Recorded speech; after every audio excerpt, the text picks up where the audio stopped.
The Calash by Nikolai Vasilievich Gogol. The town of B had become very lively since a cavalry regiment had taken up its quarters in it. Up to that date, it had been mortally wearisome there. When you happened to pass through the town and glanced at its little mud houses with their incredibly gloomy aspect, the pen refuses to express what you felt. You suffered a terrible uneasiness, as if you had just lost all your money at play, or had committed some terrible blunder in company. The plaster covering the houses, soaked by the rain, had fallen away in many places from their walls, which from white had become streaked and spotted, whilst old reeds served to thatch them. Following a custom very common in the towns of South Russia, the chief of police has long since had all the trees in the gardens cut down to improve the view. One never meets anything in the town, unless it is a cock crossing the road full of dust and soft as a pillow. At the slightest rain, this dust is turned into mud, and then all the streets are filled with pigs.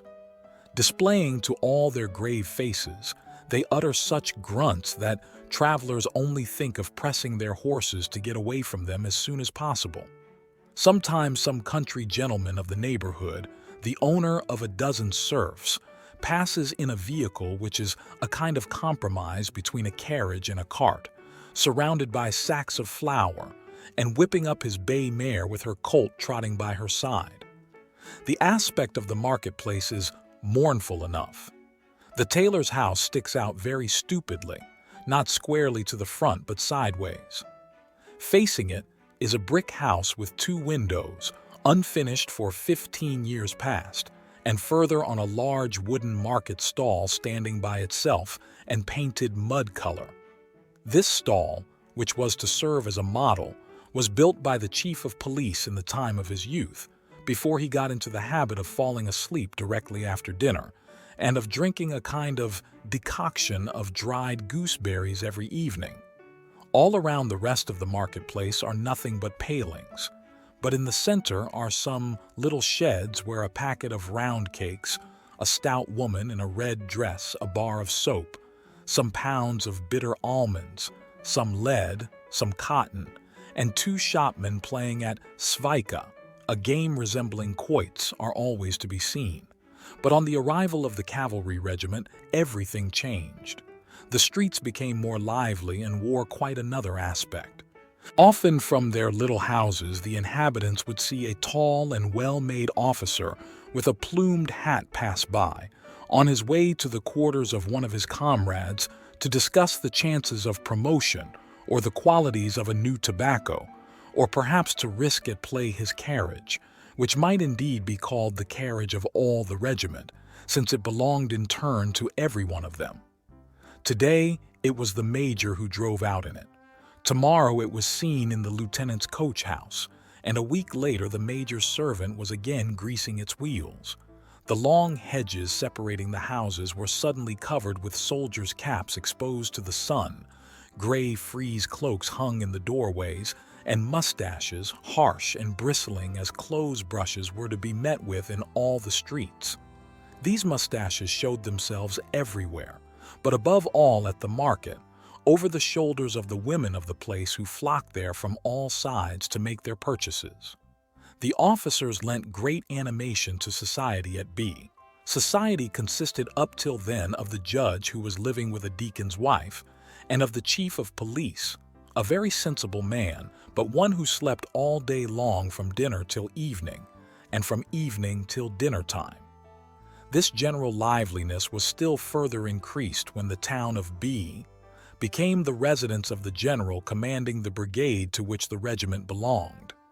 Many gentlemen of the neighborhood, whose very existence no one had even suspected, began to come into the town with the intention of calling on the officers, or perhaps of playing bank, a game concerning which they had up till then only a very confused notion, occupied as they were with their crops and the commissions of their wives and their hare hunting.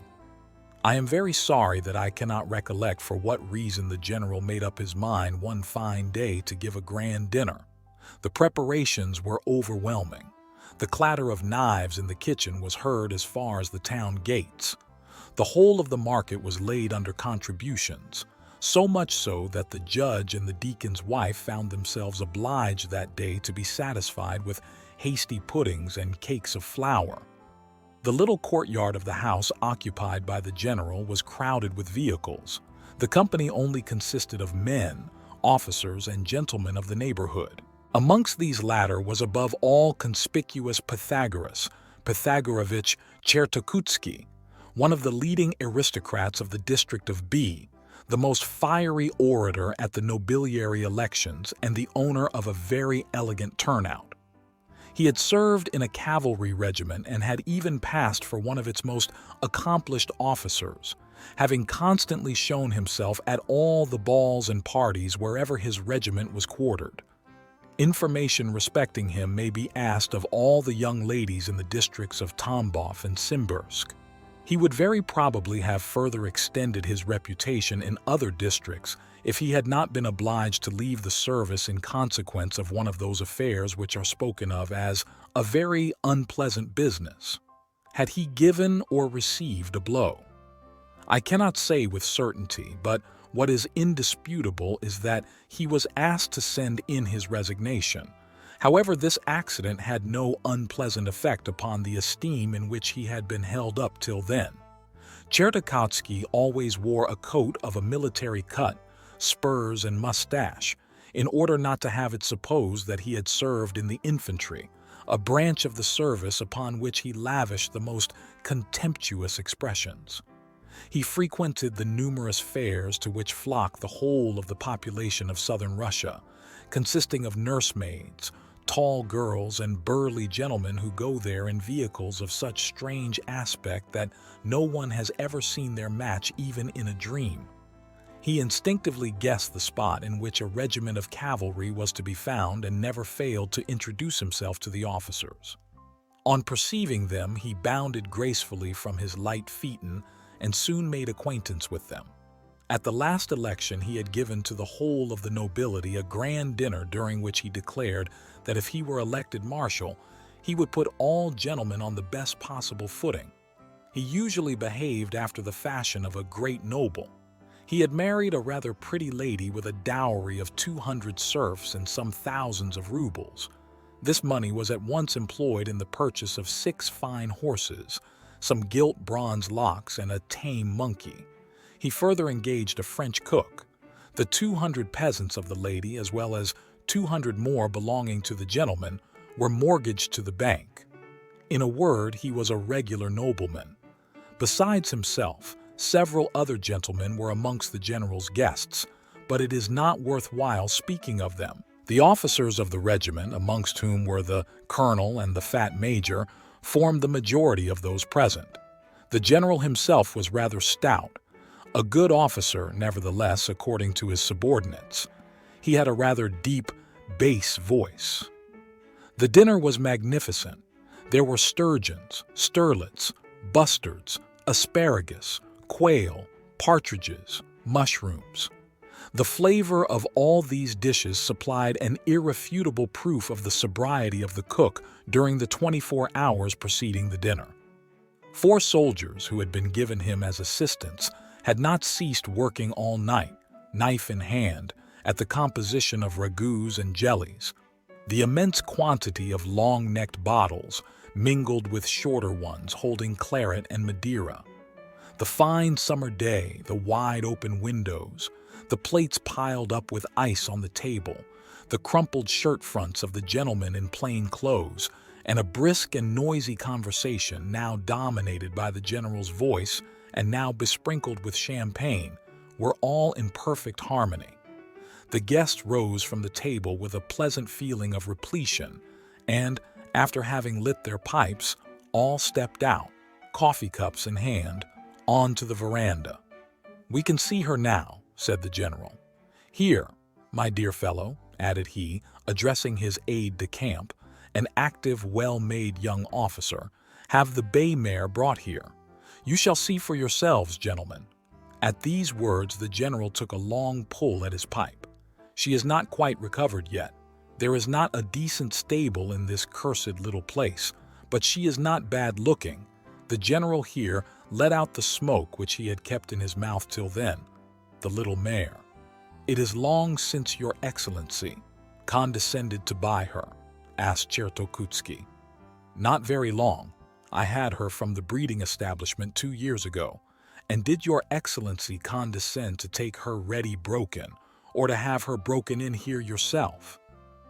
"Here." As he spoke, the general disappeared behind a cloud of smoke. At that moment, a soldier jumped out of the stable. The trampling of a horse's hoofs was heard, and another soldier with immense mustaches and wearing a long white tunic appeared, leading by the bridle the terrified and quivering mare, which, suddenly rearing, lifted him off his feet.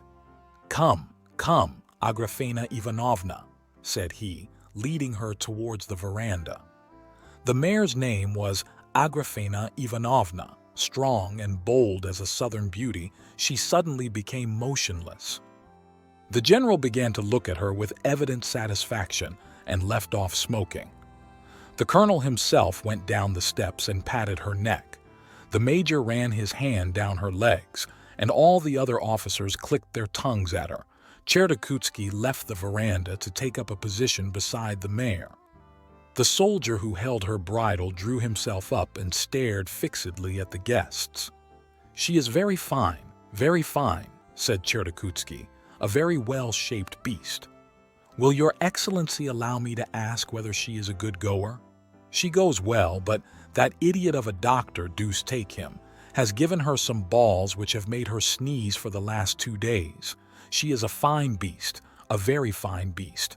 Has your excellency a turnout to match the horse?" "Turnout. But she's a saddle horse. I know. I put the question, your excellency, to know if you have an equipage worthy of your other horses." "No, I have not much in the way of equipages. I must admit that for some time past I have been wanting to buy a calash, such as they build nowadays. I have written about it to my brother, who is now at St. Petersburg, but I do not know whether he will be able to send me one. It seems to me, your excellency," remarked the colonel, "that there are no better calashes than those of Vienna." "You are right. I have an excellent calash, your excellency, a real Viennese calash," said Chertokutski. "That in which you came." "Oh no, I make use of that for ordinary service, but the other is something extraordinary. It is as light as a feather, and if you sit in it, it seems as if your nurse was rocking you in a cradle. It is very comfortable then." "Extremely comfortable. The cushions, the springs, and everything else are perfect." "Ah, that is good. And what a quantity of things can be packed away in it. I have never seen anything like it, your excellency.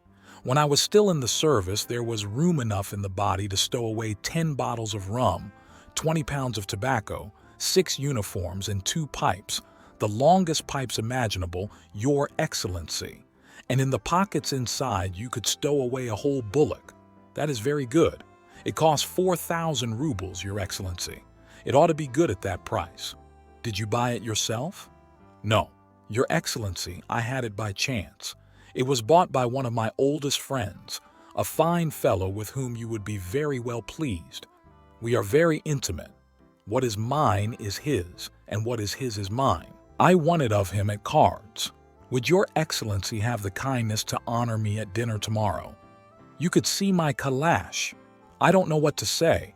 Alone I could not, but if you would allow me to come with these officers, I beg of them to come too. I shall esteem it a great honor, gentlemen, to have the pleasure of seeing you at my house." The colonel, the major, and the other officers thanked Chertokutski. "I am of opinion myself, your excellency, that if one buys anything it should be good. It is not worth the trouble of getting if it turns out bad. If you do me the honor of calling on me tomorrow, I will show you some improvements I have introduced on my estate." The general looked at him and puffed out a fresh cloud of smoke. Chertokutski was charmed with his notion of inviting the officers and mentally ordered in advance all manner of dishes for their entertainment. He smiled at these gentlemen, who on their part appeared to increase their show of attention towards him, as was noticeable from the expression of their eyes and the little half-nods they bestowed upon him. His bearing assumed a certain ease, and his voice expressed his great satisfaction. "Your Excellency will make the acquaintance of the mistress of the house." "That will be most agreeable to me," said the general, twirling his mustache. Chertokutsky was firmly resolved to return home at once in order to make all necessary preparations in good time. He had already taken his hat, but a strange fatality caused him to remain for some time at the general's.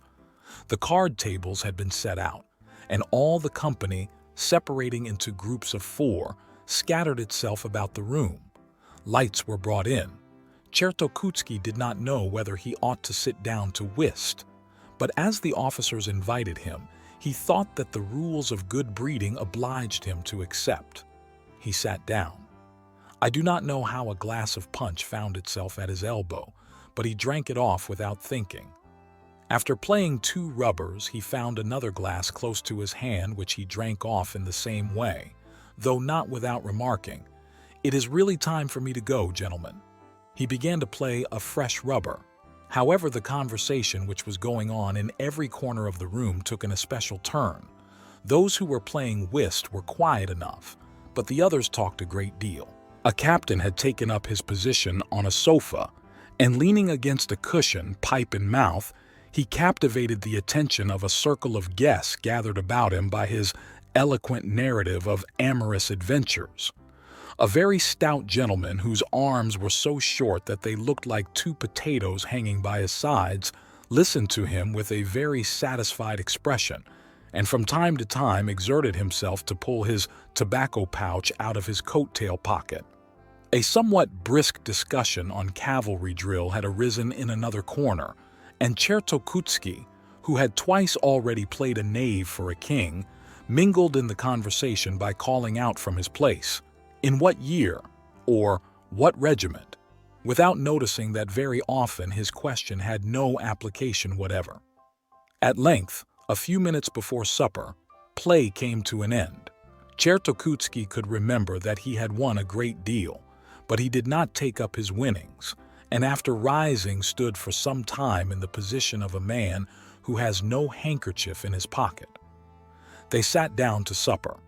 As might be expected, wine was not lacking, and Chertokutsky kept involuntarily filling his glass with it, for he was surrounded with bottles. A lengthy conversation took place at table, but the guests carried it on after a strange fashion. A colonel who had served in 1812 described a battle which had never taken place, and besides, no one ever could make out why he took a cork and stuck it into a pie. They began to break up at 3 in the morning. The coachmen were obliged to take several of them in their arms like bundles, and Chertokutsky himself, despite his aristocratic pride, bowed so low to the company that he took home 2 thistles in his mustache. The coachman who drove him home found everyone asleep. He routed out, after some trouble, the valet who, after having ushered his master through the hall, handed him over to a maidservant. Chertokutsky followed her as well as he could to the best room, and stretched himself beside his pretty young wife, who was sleeping in a nightgown as white as snow. The shock of her husband falling on the bed awoke her. She stretched out her arms, opened her eyes, closed them quickly, and then opened them again quite wide with a half-vexed air. Seeing that her husband did not pay the slightest attention to her, she turned over on the other side, rested her fresh and rosy cheek on her hand, and went to sleep again. It was late, that is, according to country customs, when the lady awoke again. Her husband was snoring more loudly than ever. She recollected that he had come home at 4 o'clock, and not wishing to awaken him, got up alone and put on her slippers, which her husband had sent for her from St. Petersburg, and a white dressing gown which fell about her like the waters of a fountain. Then she passed into her dressing room, and after washing in water as fresh as herself, went to her toilet table. She looked at herself twice in the glass, and thought she looked very pretty that morning. This circumstance, a very insignificant one apparently, caused her to stay 2 hours longer than usual before her glass. She dressed herself very tastefully and went into the garden. The weather was splendid. It was one of the finest days of the summer. The sun, which had almost reached the meridian, shed its most ardent rays, but a pleasant coolness reigned under the leafy arcades, and the flowers, warmed by the sun, exhaled their sweetest perfume. The pretty mistress of the house had quite forgotten that it was noon at least, and that her husband was still asleep. Already she heard the snores of 2 coachmen and a groom, who were taking their siesta in the stable after having dined copiously. But she was still sitting in a bower from which the deserted high road could be seen, when all at once her attention was caught by a light cloud of dust rising in the distance. After looking at it for some moments, she ended by making out several vehicles, closely following one another. First came a light calash, with 2 places, in which was the general, wearing his large and glittering epaulets, with the colonel. This was followed by another with 4 places, containing the captain, the aide-de-camp, and 2 lieutenants. Further on came the celebrated regimental vehicle, the present owner of which was the major, and behind that another in which were packed 5 officers, one on his comrade's knees, the procession being closed by 3 more on 3 fine bays. "Are they coming here?" thought the mistress of the house. "Good heavens, yes, they are leaving the main road." She gave a cry, clasped her hands, and ran straight across the flower beds to her bedroom, where her husband was still sleeping soundly. Get up at once," she cried, pulling him by the arm. What's the matter?" murmured Chertokutsky, stretching his limbs without opening his eyes. Get up.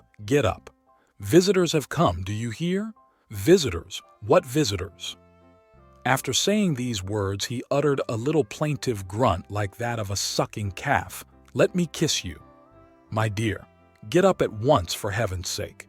The general has come with all his officers. Ah, goodness, you have got a thistle in your mustache. The general! Has he come already? But why the deuce did not they wake me? And the dinner? Is the dinner ready?" "What dinner?"